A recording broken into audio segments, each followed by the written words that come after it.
Hi, this is Tim of the 1916 Company. Welcome and thanks for logging on. If you love this watch, email me, Team Mosso at the1916company.com for purchase pricing and availability questions concerning this watch. Today, my favorite, far and away, of all the watches currently made by Audemars Piguet, and my favorite of the Code 11.59 dress watch collection. This is the Audemars Piguet Code 11.59 Starwheel, the latest iteration of an Audemars Piguet signature. It traces its modern history back to the 1991 Audemars Piguet Starwheel and its absolute history back to the 17th century wandering hours clock complication. The Code 11.59 series, launched in 2019, has often been hit or miss, with hits like the Starwheel and the perpetual calendar, and misses like the original chronograph and automatic dials. But the watch in my hand leaves nothing not to like. A timepiece in white gold, 41 millimeters in diameter. Looking at it in profile, the Code has always been big for a dress watch at 49.7 lug-to-lug, but it is thinner than you think at 10.9 millimeters thick with a 22 millimeter spacing between the lugs. Now we're going to throw this on my wrist, which is 16 centimeters in circumference, and it wears nicely. I would love to wear this.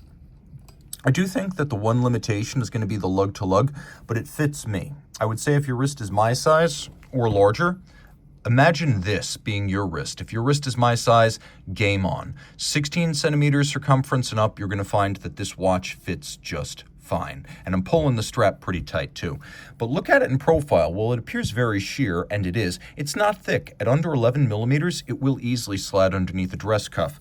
Taking a look at the strap, it's substantial. Audemars Piguet is not cheating you here. We have large rectangular symmetrical scales, a rare, expensive, and fine cut of the beast, and these are among the largest and most symmetrical scales you will get from the alligator hide. There is a semi-gloss distressed grain to this that looks beautiful, and you can see that it's thickly bolstered to match the swell of the lugs. The strap transitions to lug profile, monotone stitch, folded edge on the bottom, small round scale alligator. They really are giving you the good stuff. Although round scale gator on the bottom is much more expensive than calfskin, it also lasts much longer, and a watch like this deserves the best. The Code 11.59 has its own unique buckle design, and you can see it's got a combination of media blast on the bottom, satin, and then a few polished highlights too. We also have a hexagonal screw that fixes a bar that holds the strap to the buckle, and then we have more hex screws and bars that fix the strap to the case. Screws and bars, as I often say, much more secure, more expensive, but also more appropriate on a luxury product than a spring bar. I love to see this. And of course, because they are hexagonal screws, they reference the bezel bolts of the Royal Oak. You can also see that the mid case, which is here in polished and brushed ceramic, it has very subtle facets, and there are 8 of them. It is a rounded octagon like the bezel of the Royal Oak. Taking a look at the crown here, the crown features a satinated and polished shoulder in ceramic, and that the white gold crown core features both polished and brushed finish. 30 meters water resistant, so don't take it swimming, but that's dress watch standard. What's fascinating here is that in order to get to the confines of the inner lugs as well as the inner case to polish and finish and bevel these surfaces, Audemars Piguet did something clever. You could see that the lugs are welded to the bezel, but notably not the case back. And you could see that I would be able to shove a little piece of paper in between the lower lug extension and the case profile. That allows the inner profile of the lug to be intricately beveled, finished, satinated, and that from both sides.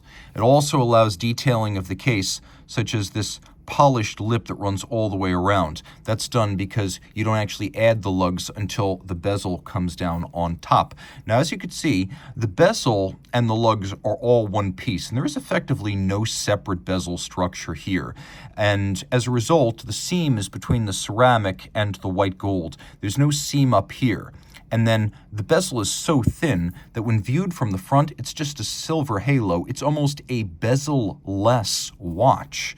Now, taking a look at the crystal, you can see the unusual compound camber of these Code 11.59 crystals results in all sorts of unusual refractory patterns from different angles, and you really can see how they are curved.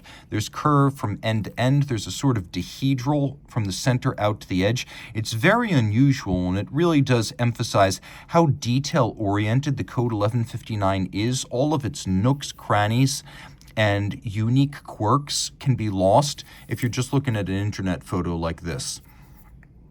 I also love these lovely gossamer buttress-like hollow lugs.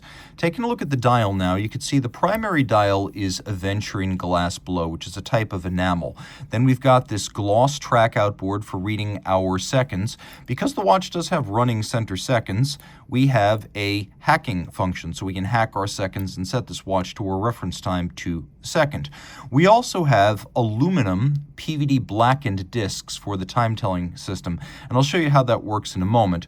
What surrounds that is what AP calls a trotteuse, or effectively a little bit of a carousel, very similar to the mechanism that's used to train horses. Basically, you hitch your 3 horses to the trotteuse, and then it turns by mechanical means to exercise your horses and train them to follow their reins. So we have this white gold, satinated and micro-beveled trotteuse, inside of which we have the discs, and it is a digital time teller.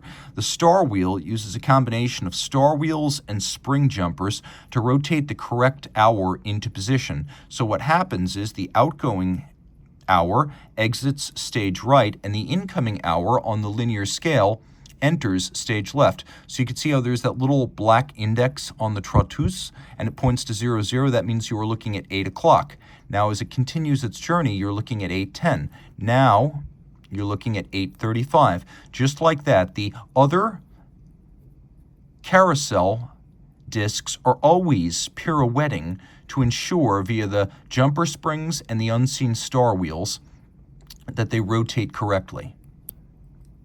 Taking a look up close, you can see that a lot of the dial side decoration of this mechanism is the best you'll find on the watch. And by that, I mean that it's actually a little bit better decorated than the movement base itself. All this is 30 meters water resistant, so you don't want to take it swimming.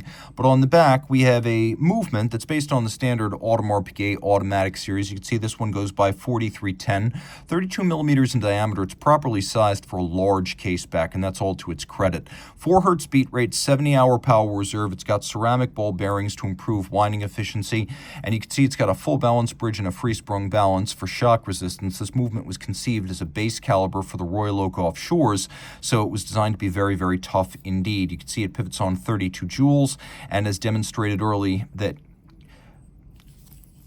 with a seconds hand and a modern architecture, we do have hacking seconds. Turn it all back.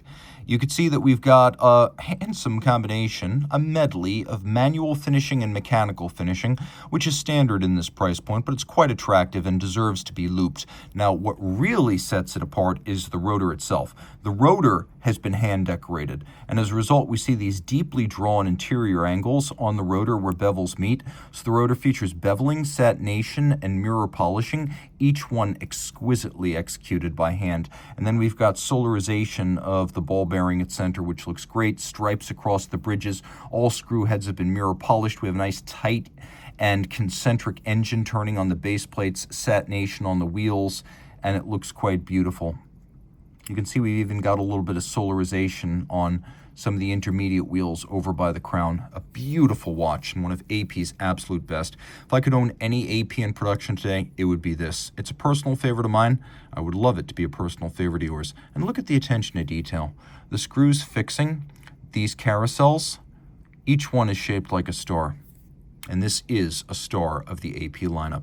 Reach out to Team Mosso at the1916company.com for purchase and pricing details. One more quick detail, actually. People ask me about this white gold, why is it so bright? Well, AP is idiosyncratic in a way. One of the few companies that still uses platinum family metals to plate white gold to make it visually indistinguishable from platinum. So it's a little bit of a darker color underneath this. And if you want to know what color the white gold is naturally, look at these screws. You can see how they're a warmer tone. That's a good demonstration. It does create an otherworldly white contrast with the black ceramic case, though, and I think that's what AP had in mind. Again, reach out to Team Mosso at the 1916company.com for purchase and pricing.